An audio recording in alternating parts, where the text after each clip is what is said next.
ওনাদের দ্বন্দ্বের বিষয়টা আমরা এখানে কোনো কমার্স করবো না। আর না, সেটা আপনারা ভালো জানেন, সেটা আমরা বলবো না। মানুষ আপনার ওয়াইফের সাথে আপনার দ্বন্দ্ব আছে, আমার ওয়াইফের সাথে আমার দ্বন্দ্ব আছে, এটা তো সমাজে চলতে গেলে থাকবেই। কিন্তু আমরা সবাইকে সবসময় বলেছি, আপনারা আমাদের বিশ্ববিদ্যালয়ের গার্জিয়ান, আপনারা সবাই এগিয়ে চলুন, বিশ্ববিদ্যালয়কে এগিয়ে নিয়ে যান। এবং আমরা অত্যন্ত খুশি হয়েছি এবং ওনার অপেক্ষা আমরা ছিলাম। কিন্তু পরিশেষে যেটা হলো যে উনি ছাত্রদের সবার কথা শুনলেন, আমাদের কোনো দুঃখ নাই, আমরা তো শুনতেছি, আপনারা সহ তো আমরা শুনেছি।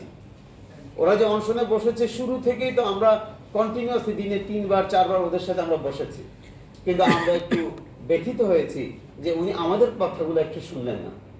আমরা তো কেউ ভিসি দালাল নই, ভিসি কে আসবে কে যাবে এটা সরকারের বিষয়। সরকার যদি ওনাকে টার্মিনেট করে দেয়, এখন যে আসবে আমরা তার সাথে কাজ করব, যদি সেটা যৌক্তিক হয়। কিন্তু আমাদের প্রাণের দাবি হলো আমাদের কুয়েটকে যেন নষ্ট না করে, কুয়েট যেন ক্ষতির দিকে না পড়ে। আমরা শুধু কুয়েটের জন্য এখানে চাকরি করি। হ্যাঁ, আমাদের কাছে তাদের দাবির সাথে আমাদের দাবির গ্যাপ থাকতে পারে, কিন্তু আমরা বারবার বলেছি আমাদের সেই গ্যাপটা আলোচনার মাধ্যমে আমরা সমাধান করতে পারি। আমি ছাত্রকে বলেছি, তোমরা চাচ্ছ কুয়েটে এই 5টা দাবি এজেন্ডা বাস্তবায়ন করার জন্য, ছাত্রদের তো একই দাবি আছে, ছাত্র শিক্ষক সবার দাবি, এটা নিয়ে বারবার বলেছি। সুতরাং এইটা আজকের মূল বিষয় না। আজকের মূল বিষয় আমাদের অবস্থানটা পরিষ্কার করা, যে এখানে আমরা শিক্ষকরা সবসময় সহযোগিতা করেছি, চেষ্টা করেছি, এবং এই কথাগুলো নিয়ে সত্যকে আড়াল করা হয়েছে, আমাদের অ্যালামনাইদেরকে, অভিভাবকদেরকে, দেশবাসীকে বিভ্রান্ত করা হয়েছে। এই কথাটা আমরা দায়িত্বহীনভাবে বলছি এবং এই জিনিসটা আপনাদেরকে পরিষ্কার করলাম।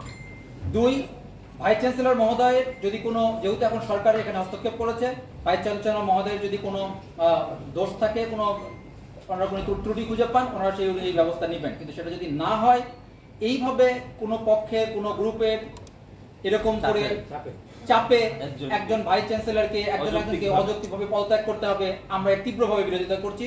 এবং কুয়েট শিক্ষক সমিতি এটা কোনোভাবেই মেনে নেবে না। এখন পর্যন্ত আমরা ভাইস চ্যান্সেলরের এই মর্যাদার প্রশ্নে, একজন শিক্ষকের মর্যাদার প্রশ্নে আমরা এই জায়গায় অটুট আছি, আমাদের অবস্থান পরিষ্কার করছি।